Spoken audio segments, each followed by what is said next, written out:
అంటే మీరు అన్నారు కదా సార్, ఇప్పుడు ఇంతకుముందు వీధిలో తిరగడానికి అడ్మినిస్ట్రేషన్కి టైం, రెండింటి మధ్య మీరు వ్యత్యాసం ఏమైనా కలుపుతున్నారా? అటు నుంచి చూస్తున్నప్పుడు ఇటు నుంచి చూస్తున్నప్పుడు మీకు ఏమనిపించింది? రెండు చాలా అవసరం. నేను బిఫోర్ అంటే నేను బేసిక్ పొలిటికల్ సైన్స్ బుక్స్ చదువుతున్నప్పుడు కానీ లేదంటే సోషల్ ఫిలాసఫీ ప్రత్యేకించి శ్రద్ధ వీటి మీద నేను అంటే special focus around I think 2001లో పెట్టాను. 2001లో దాని మీద అర్థం చేసుకోవడానికి బేసిక్ పబ్లిక్ పాలసీ మీద చదువుతున్నప్పుడు నాకు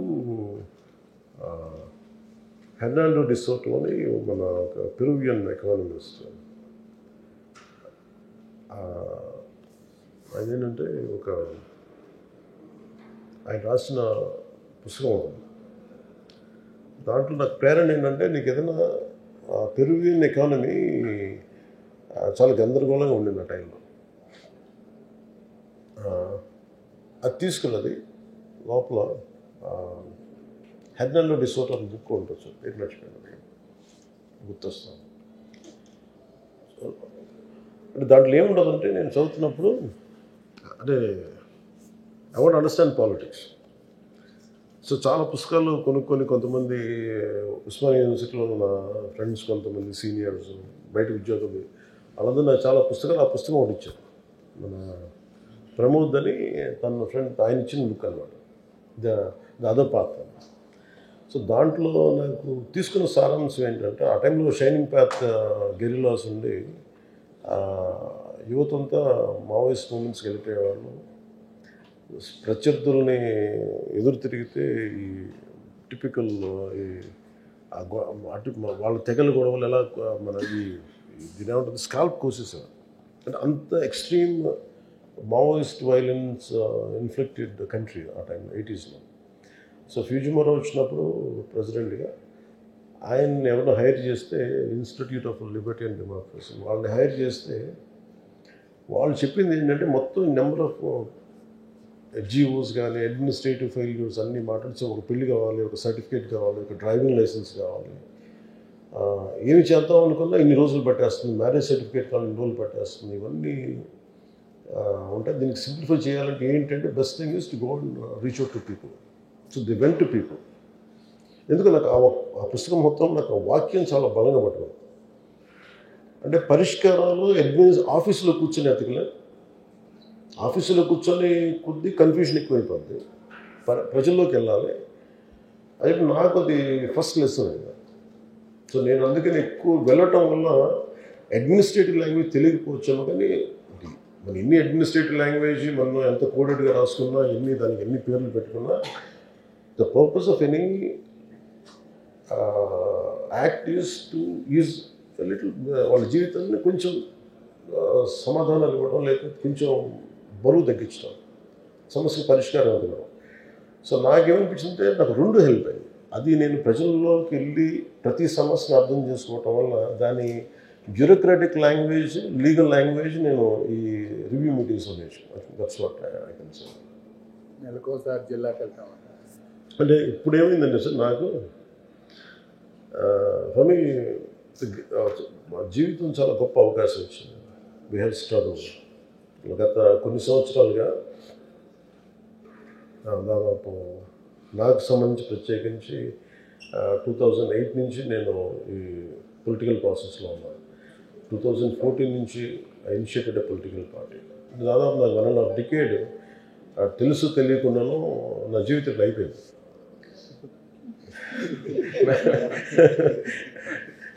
నాకే తెలియలేదు. 1.5 డికేడ్ అయిపోయిన తర్వాత ఇట్స్ ఎ విండో. చూడటానికేమో చాలా చిన్న విండోలో అనిపిస్తే, నిజంగా ఏదన్నా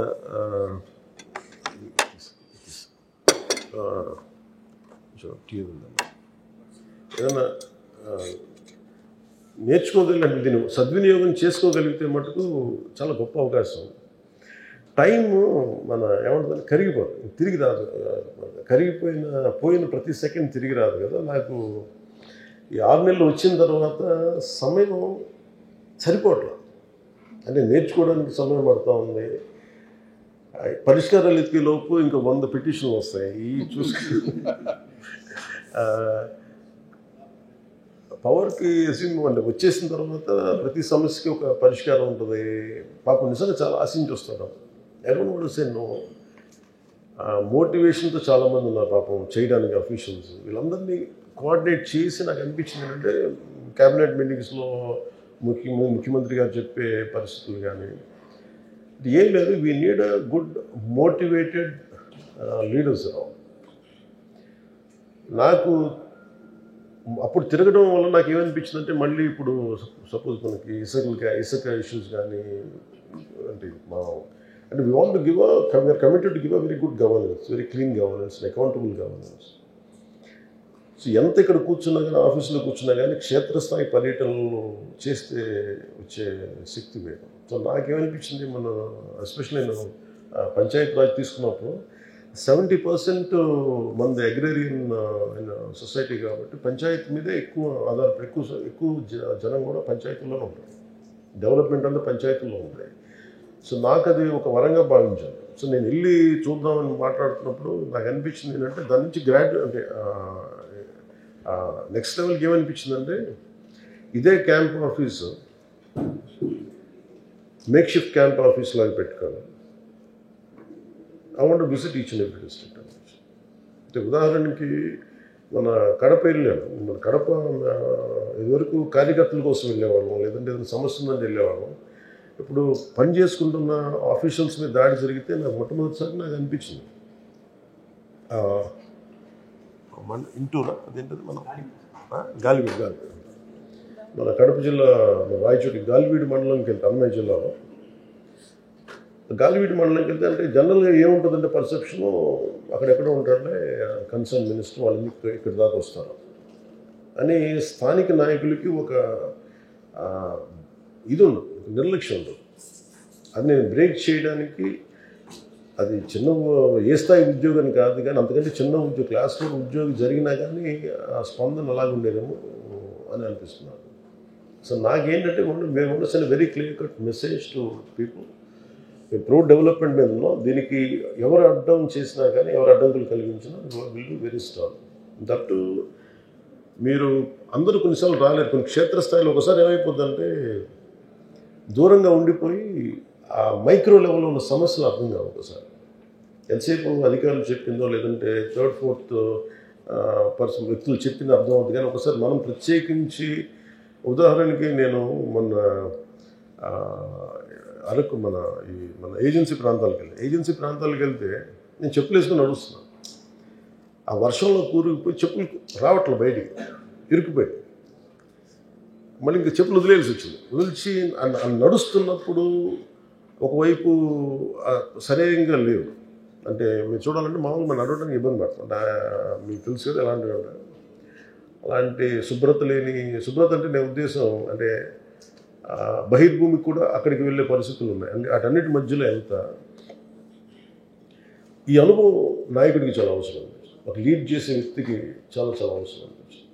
ఇప్పుడు నా దగ్గరికి కూడా someone wants to come and say I want to be a leader అంటే ఇప్పుడు నాకు ధైర్యం ఎక్కడి నుంచి వస్తుంది? నేను నడిచి చూపిస్తాను ధైర్యం వస్తుంది. సార్ మీరు వెళ్ళి కూడా నాకు రోడ్డు మీద తిరగడం చెప్పాలి. సో నాకు అందుకని ఇవన్నీ ఎస్పెషల్లీ ఏజెన్సీ ప్రాంతాల్లో తిరిగింది, క్యాబినెట్ మీటింగ్లో కూర్చొని కొన్నిసార్లు మన కలెక్టర్స్ మీటింగ్లో కూర్చొని ముఖ్యమంత్రి గారు చెప్పి ఇవన్నీ నాకేమని నాకేం కనిపించిందంటే నా పేషీతోటి వెళ్ళి ఒక జిల్లాలో కూర్చోవడం చాలా అవసరం అనిపించింది. అంటే ఒకసారి ఏమనిపిస్తుంటే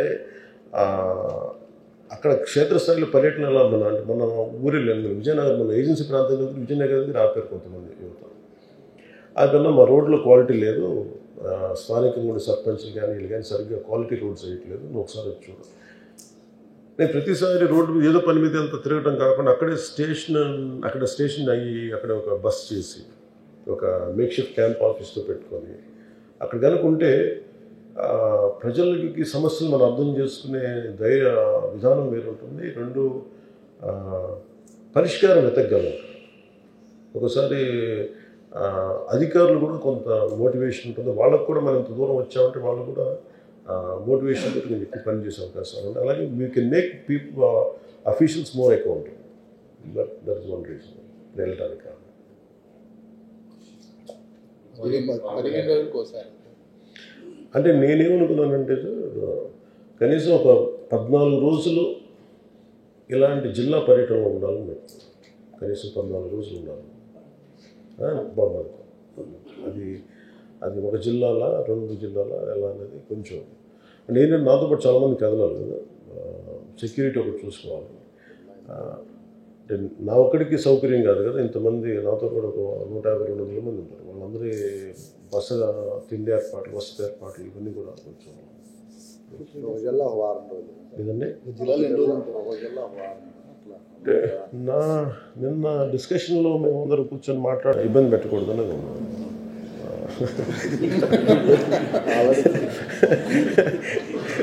రిపోర్ట్స్ సీఎం గారి విషయంలో పంపిస్తారు లేదండి. అంటే అలాగంటే ఇట్స్ అబౌట్ క్వాలిటీ వర్కింగ్ ఉంటే మన నిజంగా సెలవులు తీసుకోవచ్చు. అంటే ఒకసారి ఇప్పుడు ఏమైపోయిందంటే అడ్మినిస్ట్రేషన్లో చూస్తుంటే స్పందన తగ్గిపోయింది. నేనంటే మొన్న మీరు కలెక్టర్స్ మీటింగ్లో కూడా చూస్తే ముఖ్యమంత్రి గారు కూడా చెప్తాను ఏంటంటే మీకు స్పందన తగ్గిపోయింది. పోలీస్ వ్యవస్థలో ఇప్పుడు మొన్న ఫర్ ఎగ్జాంపుల్ కాకినాడ నా దగ్గర ఒక దృష్టి పోయింది. కాకినాడ పోలీసు ఒక యాక్సిడెంట్ జరిగింది. రోడ్డు మీద ఒక యాక్సిడెంట్ జరిగి 2 ప్రాణాలు కోల్పోయారు. 2 యువకులు బైక్ మీద వెళ్తా ఎవరో కారు వచ్చి గుద్దేసింది. వాళ్ళ పాపం ఎంత వాళ్ళలో ఒక పేరెంట్ ఒక తల్లిదండ్రులు ఏం చేశారంటే వాళ్ళ అబ్బాయి చనిపోతే బ్రెయిన్ డెడ్ అని చెప్పేసి అవయవాలు కూడా దానం చేస్తారు. కానీ వాళ్ళు కోరుకుంది ఏంటంటే కనీసం సింపుల్ సారీ, ఇది ఎవరు చేశారో కేసు ఫైల్ చేయకపోవడం కానీ అని కన్సర్న్ పోలీస్ స్టేషన్కి వెళ్తే అక్కడ పోలీసు అధికారులు సరిగ్గా స్పందించలేదు. అలాగే నా దృష్టికి రాగానే కన్సర్న్ ఎస్పీ గారితో మాట్లాడితే ఆయన మన అధికారులకు చెప్పింది ఏంటంటే అంటే మన పేషీలో ఉన్న మన నాయకులకి వెళ్ళి అడిగితే ఇవి జరుగుతూ ఉంటాయండి మన పోలీసులు అంతే అని ఆయన ఎస్పీ గారు మాట్లాడితే నాకు అప్పుడు అనిపించింది. అంత ఇన్సెన్సిటివ్గా మాట్లాడుతారు మీరు. ముఖ్యమంత్రి గారు కూడా కోరుకుంటుందంటే governance should have a human face. అంటే మానవతా దృక్పథం లేని ప్రభుత్వాలు దేనికి? నాకు అది అలాంటివన్నీ కరెక్ట్ చేయడానికి ఏమి కల్చరల్ చేంజ్ పట్టరు అడ్మినిస్ట్రేషన్లో. ఇప్పుడు ముఖ్యమంత్రి గారు ఒకసారి పెడతారు, 14 గంటలు పెడతారు. ఒకసారి అధికారుల్లో కొంత ఇబ్బంది ఉంటుందని తెలుసు. కానీ ఆ పరిస్థితికి రాకుండా ఉండాలంటే అంటే 8 గంటల కాలం చాలా అద్భుతంగా పనిచేయచ్చు. ఎఫెక్టివ్ గవర్నెన్స్ నిజంగా చేయాలి అంటే దెర్ ఇస్ టైం మేనేజ్మెంట్ ఒకటి లేదు. సో వీటన్నిటి దృష్టిలో పెట్టుకొని గత లాస్ట్ 5 yearsలో ఆంధ్రప్రదేశ్ బ్యూరోక్రసీ చాలా అట్టడుగు స్థాయికి వెళ్ళిపోయింది అనేది సెంట్రల్ మన ఢిల్లీలో నాకు వాళ్ళు చెప్తుంది. మీరు ఇంత వెనకబడిపోయారండి మీరు అని. ఏంటంటే ఒకసారి వర్క్ కల్చర్ని తప్పించేశారు. ఇప్పుడు ఈ 5 సంవత్సరాల్లో క్వాలిటీ చెక్ జరగలేదు. లాస్ట్ 5 years వాళ్ళు చెప్పడానికి క్వాలిటీ చెక్ అనేది జరగలేదు. స్థానిక కలెక్టర్స్ అందరూ ఐఏఎస్ చెప్తా ఉన్నారు లాస్ట్ 5 yearsలో ఎప్పుడు మాకు జరగలేదు sir. Every Saturday every Friday వీక్లో ఒకసారి వచ్చి క్వాలిటీ చెక్ చేస్తాం. అసలు రోడ్ లేనందువల్ల క్వాలిటీ చెక్ కూడా అందువల్ల అలవాటు పోయింది వాళ్ళకి. సో అదేంటంటే ఇప్పుడు మేము అలవాటు తీసుకురావడానికి కొంత సమయం పడాలి. ఒకసారి ముఖ్యమంత్రి గారు దానివల్ల కొన్ని మన అధికారులు యంత్రాంగం కొంత ఇబ్బందులు పడచ్చేమో. కానీ నా కన్సర్న్ ఏంటంటే బేసిక్గా to make sure we will give them sufficient time. Weekends Saturday Sunday బాగా రెస్ట్ తీసుకోవాలంటే వీక్ డేస్ చాలా బాగా పనిచేయాలి. ఏదండి అదొక బ్రహ్మరాక్షసు. అంటే అది వెల్కమ్ టు దట్ పార్ట్. అంటే 5 రోజులు కనుక బలంగా పని చేయగలిగితే ఆ సెలవు కూడా బాగుంటుంది. అంటే నిజంగా ఇప్పుడు ప్రతిసారి వెళ్ళి అంటే మా purpose of going to districts ఏంటంటే ఈవెన్ టు మోటివేట్ అఫీషియల్స్, అధికార యంత్రాంగాన్ని కొంత పటిష్టపరచడం. ఒకసారి వాళ్ళకు కూడా సమస్యలు ఉన్నాయి. ఇప్పుడు నిన్న మేము గాలివీడియోకి వెళ్తే ఎంపీడీఓ గారిని కొడితే, జవహర్ గారిని కొడితే నార్మల్ కోర్స్ ఆఫ్ యాక్షన్లో ఏ మంత్రిని ఎవరైనా సరే ఈ సంఘటన మేము చింతిస్తున్నాం, ఖండిస్తున్నాం ఉంటారు. ఈ 2 మాటలు తప్ప వాళ్ళు అడిగారు, ఇంకెవరు వెళ్ళి మాట్లాడు. వాళ్ళకి ఏముంటుందండి, అధికారులు కూడా మీరు వెళ్ళి మాట్లాడకపోతే మేము ఎందుకు చేయాలి? ఇట్ ఈస్ అబౌట్, అంటే there is difference between administration and political governance and అడ్మినిస్ట్రేషన్కి ఆ సన్న తేడా ఉంటుంది. ఇద్దరు కాంప్లిమెంటరీ దాంట్లో ఉండాలి. If too much of political governance అయిపోతే మాకు సంబంధం లేదు, మీరు చేసుకోనని అనిపిస్తుంది. సో కాంప్లిమెంటింగ్ యాటిట్యూడ్ ఉండాలి. సో అందుకని మా ప్రయత్నం అది. దానికినే ఈ డిస్ట్రిక్ట్ మీటింగ్స్, ఈ డిస్ట్రిక్ట్లో వెళ్ళి కూర్చోవడం వల్ల అధికారులు ఒకసారి సమస్యలు ఉంటాయి. నేను ఎస్పెషల్లీ పంచాయతీరాజ్ తీసుకున్న తర్వాత ఎక్కడ కూడా ఫస్ట్ టైం మెరిట్ మీద అందరికీ పోస్టింగ్స్ ఇచ్చాం అందరికి. అంటే ఇప్పటిదాకా లాస్ట్ 5 ఇయర్స్లో ఎప్పుడు కూడా డబ్బులు లేకుండా అసలు ట్రాన్స్ఫర్లు జరగలేదు. కొంతమందికి పేపర్స్లో వచ్చిన తర్వాత కూడా నిజంగా మా పేరేనా కాదా అనేది వాళ్ళు ఆలోచించుకున్నాను. అదేమన్నా ఫేక్గా పడిందా, పొరపాటున పడిందా అనేది. నేనేం చెప్పానంటే ఇప్పుడు నా పరిమితిలో ఉండే ఈ అఫీషియల్స్ అందరినీ నేను చాలా క్లియర్ కట్గా వేశాం. నేను అనేది దీన్నే మీరు కిందకి పెర్క్యులేట్ అవ్వాలి. అంటే మేము ఎట్లా అయితే మిమ్మల్ని ఇబ్బంది పెట్టకుండా మెరిట్ మీద ఎలాగైతే మిమ్మల్ని పెంచామో, అంటే మిమ్మల్ని ఈ పొజిషన్స్లో పెట్టామో, అదే స్థాయిలో మీరు మీ కింద స్థాయిలో, మీ జిల్లా స్థాయిలో, మీ డివిజన్ స్థాయిలో మీరు pick up the right people without any bribes లేకుండా చూడాలి అనేది దిస్ ఇస్ వాట్. ఎందుకంటే ఇది బ్రైబ్ ఇవన్నీ part and parcel of culture అయిపోయి దాన్ని ఎలా తీయాలో కూడా తెలియట్లేదు. దాన్ని ఏంటంటే నెగోషియేట్ చేసి తీయాలి. That's what. ఇంకా సోమశేఖర్ గారు, ఈ 6 నెలల గవర్నెన్స్ మీద మీరు ఎంత సంతృప్తిగా ఉన్నారు? అంటే ప్రతిపక్షంలో చాలా పోరాటాలు చేసి అధికారంలోకి వచ్చారు. అంటే మీరు సమర్థవంతంగా పనిచేస్తున్నారు, మిగతా వాళ్ళని కొన్ని ఎలిగేషన్స్ ఇలా వస్తున్నాయి. అంటే మీరు ఎంత సంతృప్తిగా ఉన్నారు సార్ ఈ 6 నెలల governance? It is far better than YCP governance. First of all అంటే మనం ఒక వ్యవస్థని చిందరవందర చేశాం. అంటే నేను ప్రతిసారి మీటింగ్లో, మన కలెక్టర్స్ మీటింగ్లో కూడా మాట్లాడినప్పుడు, మీరు ఒక తప్పు జరుగుతున్నప్పుడు మీరు కాము ఎందుకున్నారని అడిగితే ఎవరు నోరు నలపట్లేదు, భయపడతా ఉన్నారు.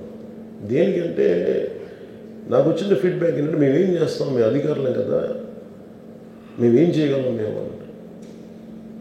నాకు ఆశ్చర్యం ఎక్కడ కలుగుతుందంటే, ఇఫ్ ఇట్ ఈస్ శంకరన్ గారు లాంటి ఐఏఎస్ ఆఫీసర్ ఎప్పుడు ఈ మాటలు మాట్లాడాలి. అంటే ఎక్కడుంది దీని లోపం అనేది ప్రతి ఒక్కళ్ళు వాళ్ళ అంతర్గతంగా ఒకసారి సమీక్షించారు. సో నాకు when compare to last 5 years, అంటే మీరు ఎలా కంపేర్ చేయాలంటే దీనికి వాళ్ళు వచ్చిన 6 నెలల్లో, మేము వచ్చిన 6 నెలల్లో ఆ కంపారిటివ్ ఫిగర్ తీసుకోం. It will be far superior. What we could have done, we can do much better. చాలా బాగా చేయొచ్చు, ఇంకా చేయొచ్చు. ఎలా చేయొచ్చు అంటే, కాకపోతే మాకున్న constraints,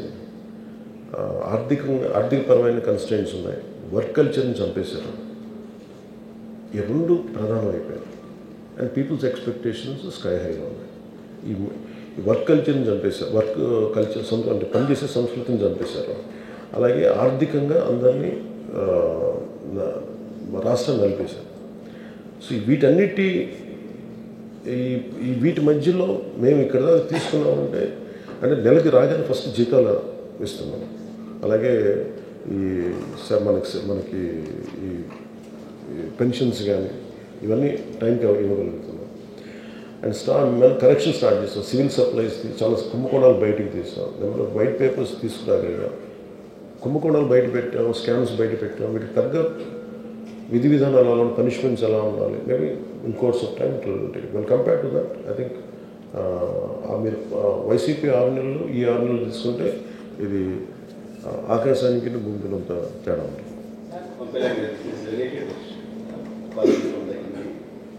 I have 2 questions. One is, in the past 6 months and all, breathing time, you have done so many things, you have taken up a new path, and you are taken very seriously by officials, leaders within the party and outside the party also. There are very few leaders who are taken seriously, and it has shown impact. We could see that.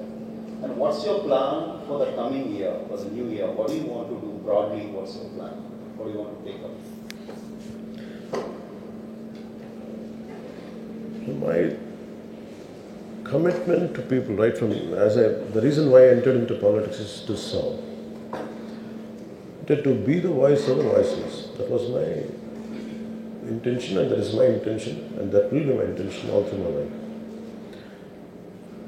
The first time, I think, after 1.5 decade of struggle or whatever I had gone through, I had something, I'm in a position to do something.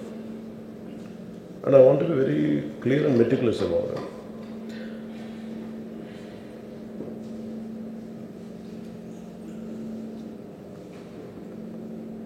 First 6 months, I understood the administrative part of governance and how to balance between the kind of complaints and issues which are being arised by people, and how do I address that. Now I want to go to the next level in the next 6 months. My target is to visit all the districts in the next 6 months, to make sure I understand each and every aspect, issue of each and every district, and what are the lacunas there for each and every issue, what are the gaps, and that part I would like to take another 6 months. I want to do that. The more good, and also I want to motivate officials. Without administrative help, wing help, we cannot do anything. And also, as NDA partners, we want to make sure, and I personally want to make sure, including to my own party, MLAs and everybody, I said, this is a serious business. మనం వచ్చాం, ఏదో మనకి అసెంబ్లీకి వెళ్తాం, మనం చేతులుతాం, అది కాదు. ఇది సీరియస్ బిజినెస్. అది గత ప్రభుత్వంలో కూర్చోబెట్టి ఇదేదో మన పదవులు అనుభవించడానికో ఆనందించడానికో కాదు, ఇది చాలా బరువుతో కూడిన బాధ్యత. That's what I wanted to establish. ఈ 6 monthsలో ఐ వాంట్ ఎవ్రీ వన్, అంటే I want to walk the talk first. ఈ 6 months I want go to each and every district, understand the unique problems of that particular district. For example, what happens in agency area, that will never be reflected here in Vijayawada, in Krishna district. They are unique. Even within Krishna district, if you go to Avanigadda, around this Ummadi Krishna Jilla, each issue will be different. So, fundamentally, primarily what we can do is from Panchayat Raj, we have taken from my department, Panchayat Raj and rural water supply and forest and environment. I'm focusing on these three major issues. Prime Minister, Honorable Prime Minister Modi's vision is to make sure that each and household should have a tap of water. And the more you go deeper into field visits, what you understand is the technical aspect of laying pipes is quite faulty, but you understand that fact. So no matter, and for example, one of the review meetings, the amount of opening budget is, they had spent almost close to 1 lakh crores, I think, 78,000 crores, ever since, from freedom, I think 1,25,000 crores, I think that's what, if I remember it right. అంటే 1,28,000 కోట్లు పైచలకి ఇంత డబ్బు ఖర్చు పెట్టి, అంటే last 30-40 yearsలో ఇది ఒక అందాజు ఒక లెక్క తీసుకుంటే, but still we're struggling for good water supply. నాకేమంటే ప్రప్రథమంగా కనీసం నీళ్ళు, basic water, basic sanitation, these are primary in the next 6 months. And my focus is on that. Third is, from environment point of view, we want to increase our target of government set by Honorable CM Chandrababu Naidu Garu. 50% green cover should be increased. That's our target. So through 70% of, 70% is the panchayat, which comes under panchayat. So I want to make sure green cover will be increased through panchayats and self-sustaining panchayats here. To get a formula, to get a workable solution for this, I want to go deeper into it. To understand each and every panchayat. We want to have a unique a target for each and every panchayat. That is na panchayati. What it can contribute to the state and how the state can contribute to the nation's growth. The perspective, been working. We are making plans. For that, I want to first few months, I would like to understand each and every district's unique issues. My second question, Fine. Which is more relevant to you. You talked about movie industry, and there were also several attempts made earlier also to bring in some kind of industry atmosphere here to shoot and to have more movie-related infrastructure for shoots, etc. So how do you look at the coming year? What can be done in the movie industry to encourage whatever is happening now? Now the industry has a lot of issues and they're talking about it. Is there anything, any vision that you can talk about? Any advice you can give to the concerned ministry as a movie person?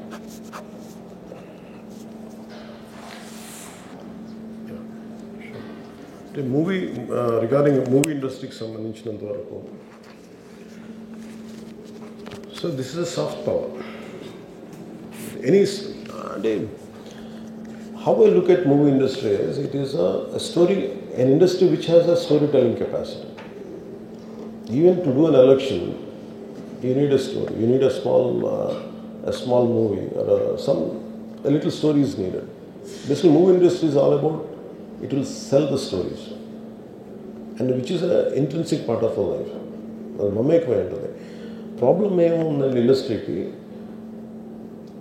and me being part of the film industry, apart from being in politics, what I have understood is we lost the culture of literature. The literary values తో కూడిన cinema చాలా చాలా అవసరం. ఒకటి two aspects ఉండాలి. ఒకటి it's not just about government what it is going to do, అది one aspect. Second aspect, దానికంటే ముందు ఆస్పెక్ట్ ఏంటంటే film industry should go through it should cleanse itself. And what are our base values and what are the stories we are taking it into public, and while working with them ఒకటి మార్చుకోవాలి. Because there అవన్నీ ఎలా ఉండే independent units లా ఉన్నాయి. It does not behave like one common industry. ఇప్పుడు మీరు tourism sector hotel అంటే there is a hotel industry. ఇప్పుడు if there is for example I want ఒక ఇండస్ట్రీస్ పెట్టాలంటే ఒక ఇండస్ట్రియల్ కారిడార్ పెట్టాలంటే ఇట్ హాస్ గాట్ వాటన్నిటికీ స్టేటస్ ఒకటి ఉంది, ఇండస్ట్రీ స్టేటస్ ఒకటి ఉంది. టూరిజంకి మొన్న ఇచ్చాం, ఇండస్ట్రియల్ స్టేటస్ ఇచ్చాం. ఫిల్మ్ ఇండస్ట్రీకి ఆ ఇండస్ట్రీ స్టేటస్ రావాలి అంటే some kind of corrections they have to do with in themselves first. There should be having a physical discipline ఉండాలి, and kind of stories they say, the kind of marketing they do, and the kind of employment it generates, and consistency. అలాగే film ఇండస్ట్రీని represent చేసే వాళ్ళు కూడా someone who does it. Just because I did one film around 20 years back, that doesn't give me a voice. I don't understand the nuances, subtleties and difficult aspects of contemporary person who is making the film right now. అలాగే అంటే ప్రతిసారి మీరు అంటున్నప్పుడు చాలా major corrections Telugu film industry has to go through it, and which are essential. ఆ reforms వాళ్ళు తెచ్చుకోవాలి. Once వాళ్ళు తెచ్చుకుని నాకేమనిపించిందంటే, ఫర్ ఎగ్జాంపుల్ మనం విజయనగరం వెళ్తా ఉంటే ఏజెన్సీ ఏరియాకి ఒక స్టన్నింగ్ లొకేషన్స్ ఉన్నాయి. అండ్ ఎలక్షన్ టైంలో I was going to P Gannavaram, ఆ చాపర్లు వెళ్తూ ఉంటే నేను చూస్తాను వన్ ఆఫ్ ద స్టన్నింగ్ అనిపించిన దాని బ్యూటీ చూస్తుంటే ఆ పాపికొండలు కానీ అంటే how come we don't capture. But నేనే చాలాసార్లు ఐ ట్రావెల్డ్ అబ్రాడ్, బట్ నాకు including India is great terrain and great geographical variations ఉన్నాయి ఇండియా అంతా. The state is AP and also Telangana. ఈ ఒక్కొక్క జిల్లాకి వెళ్తుంటే అమేజింగ్ వేరియేషన్స్తో ఉన్న జియోగ్రఫికల్ బ్యాక్గ్రౌండ్ మనకు కలిగి ఉంటాయి conditions. And people always look for different backgrounds, film people. When I'm talking about film, it is not just about films or big screen films. Even I'm also talking about TV. TV mediumలో quality పెంచాలి. ఇప్పుడు for example Vizianagaram వెళ్తున్నప్పుడు ఒక stunning 2 కొండల నడుము ఉంది. If I want to convey a story there, అది నాకు అందుబాటులోకి తీసుకురావాలి. లొకేషన్ ఇన్ఫ్రాస్ట్రక్చర్ డెవలప్ చేయాలి. సో ఇప్పుడు నేను ఈ 6 నెలల పర్యటన ఎందుకు పెట్టుకున్నాను అంటే వెళ్ళటానికి ఐ వాంట్ అండర్స్టాండ్ ఇది చాలా చాలా బ్యూటిఫుల్గా ఉంటుంది. I can see it from a film person perspective and also tourism perspective, and also how much employment it can generate. And తద్వారా హోమ్ స్టేడ్ ఒకటి ఉంటుంది, హోమ్ స్టేస్ అలవాటు అవుతాయి. ఓకే, నా దగ్గర నా capacity only 5 lakhs I can spend. Okay, for 5 lakhs what way can I go? Okay, మీరు 5 లక్షలు పెడితే మీరు ఒక 20 lakhs తోటి మీరు ఒక స్టోరీ తీయాలి, ఒక టీవీ సీరియల్ తీయాలి అని అనుకున్నప్పుడు ఐ థింక్ నాకు తెలియదు. సో 1.5 lakh అని చెప్తాను, నాకు తెలియదు. As per my knowledge, I don't know right now. నేను అనేది ఒక 25 లక్షలు బడ్జెట్ తీసుకొని నేను ఒక 8 episodes తీయాలంటే నేను ఎక్కడికి వెళ్ళాలి అంటే, నాకు ఇది బ్యాక్గ్రౌండ్ అంటే ఇది నేను ప్రజెంట్ చేయగలిగితే, creating some kind of booklet like this. Okay, మీకు టీవీ సీరియల్స్కి అనుకూలంగా ఉండే బుక్లెట్ ఇది, దాని లొకేషన్ ఎలా ఉంటుంది, దాని హోమ్ స్టేస్ ఎలా ఉంటాయి, దాని ఖర్చు ఎంత ఉంటుంది. So this is what I would like to develop from tourism perspective. And film ఇండస్ట్రీకి సంబంధించి టెక్నికల్ ట్రైనింగ్ పెరగాలి. అండ్ బేసిక్గా మనకు కావాల్సింది literary quality of film making పెరగాలంటే వీ హ్యావ్ టు కంపీట్. ఇప్పుడు ఏమైపోయింది, ఏదైనా సినిమా చేద్దామంటే unless it is your original thought, you will be ridiculed, you will be trolled. నేను ఇన్స్పిరేషన్ ఉన్నా కానీ సరిపోవడం. So where do you get it? Unless you are a highly person of a great literary ability, you can't create unique thought of yours. So అందుకని literary background తోటి ఉండే film making schools రావాలి ఇక్కడ, story telling schools కావాలి, and cultural understanding ఉండే film making schools రావాలి. And నేను వెళ్తే రోడ్డు మీదకి వచ్చి ఇంతమంది యూత్ ఉంటారు, ఆల్ దే వాంట్, వాళ్ళందరూ రోడ్డు మీదకి వెళ్తే what they seek me as అన్న, మాకు ఏదైనా పని ఇప్పించాను. నేను as a teenager I use to work. నేను చిన్నప్పుడు ఏమడిగాను, నాకు పని చెప్పండి అనేవాడు. Even summer time I use to ask them give me a job. నేను ఇంటర్లో ఉన్నప్పుడు నేను పని చేసుకుంటాను, నాకు ఏదైనా డబ్బులు వస్తాయి కనీసం బుక్స్ కొనుక్కోవడానికి అనుకున్నాను. But I never had an opportunity. Imagine still my kind of people must be there అలా స్కూల్స్లో చదువుకుంటా, కాలేజీలకి వెళ్తా, మేబీ వీకెండ్ టైంలో ఉంటే what kind of opportunities we can give them. So దానికి ఫిల్మ్స్ చాలా హెల్ప్ చేస్తాయి. అలాగే నేను బైక్స్లో చాలామంది పిల్లలు బైక్లో సైలెన్సర్లు తీసేసి వాళ్ళు హెవీగా ఉండాలి, వాళ్ళ ఎనర్జీ చూస్తుంటాను. వాళ్ళని డిసిప్లిన్ చేయాలి. వాళ్ళని ఎలా డిసిప్లిన్ చేయాలి? వాళ్ళు చేయొద్దంటే వాడు బ్లాక్ అయిపోతారు. ఐ ఫీల్ వాళ్ళకి ఏం చేయాలి, you have to send them to the stunt school. Stunt training ఉందనుకోండి, imagine if I go stunt training schools if you can establish, great stuntmen and all. If you can establish stunt schools, around 2-3 stunt schools, they'll learn there. ఇంకొంతమందికి ఏం చేయొచ్చు, create Moto race లాంటిది, that will create an employment. ఇప్పుడు మన abroad లాంటి చోట వెళ్తే, for example నేను ఐ వెంట్ టు న్యూజిలాండ్ వెళ్తే ఒక 10-20 acres ల్యాండ్లో వాళ్ళు ఏం ఒక మోటార్ స్పోర్ట్స్కి వాడు టెరైన్ చేసి పెట్టాడు. వీళ్ళందరికీ ఏంటి, ఆ యూత్కి వాళ్ళ ఎనర్జీని అన్లీష్ చేయాలి అక్కడికి వచ్చి. If you can't provide a job, at least provide them a way out to unleash their energy. These are very essential. So itlaga maybe I'm slightly deviating, but I'll come back to point regarding filmmaking is quality of filmmaking pedagogy, number of schools raavali, filmmaking schools. And I want a lot of people to teach screenplays. What film industry should contribute for both the Telugu states. The film industry in India doesn't confine to Andhra Pradesh and Kadu, because Telangana really, as Ummadi Rashtranga, Hyderabad has went ahead. So we don't want to disrupt that. We want to complement that part. We want to expand the capacity where anyone can come. You can explore Andhra, you can explore Telangana, and I want it to be a very friendly way of encouragement. That's what, like a friendly competition and more aggressive encourage cheyadam. And filmmaking is, because Telugu film industry has become global now, as well we should capture that part. Capture cheyali ante without developing the human resources, there's no purpose. Asala mana Telugu film industry ki enta mandi literary figures మీద అవగాహన ఉన్నారు. How many people do know about Guram Joshua garu? How many know about Viswanath Sachiraju garu? ఇట్లా ఇది ఈ literary values ఉన్న వాళ్ళు వీళ్ళందరూ కలిసి that's what we are brain storming in the next 2 months. And film industry is going to be big income generator and also employment provider in course of time. That's what we're talking. Sir, how do you see unity being promoted in Bollywood and Hollywood? ఏంటి sir? How do you see nudity being promoted in Tollywood, Bollywood? How do I see? How do you see that nudity being promoted in the Bollywood and Bollywood? Unity? Unity? Nudity. Nudity. Short clothes.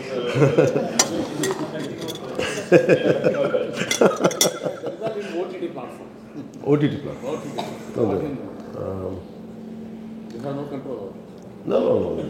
Eventually, everything will be controlled. I think self-regulation is very essential. And you see, it is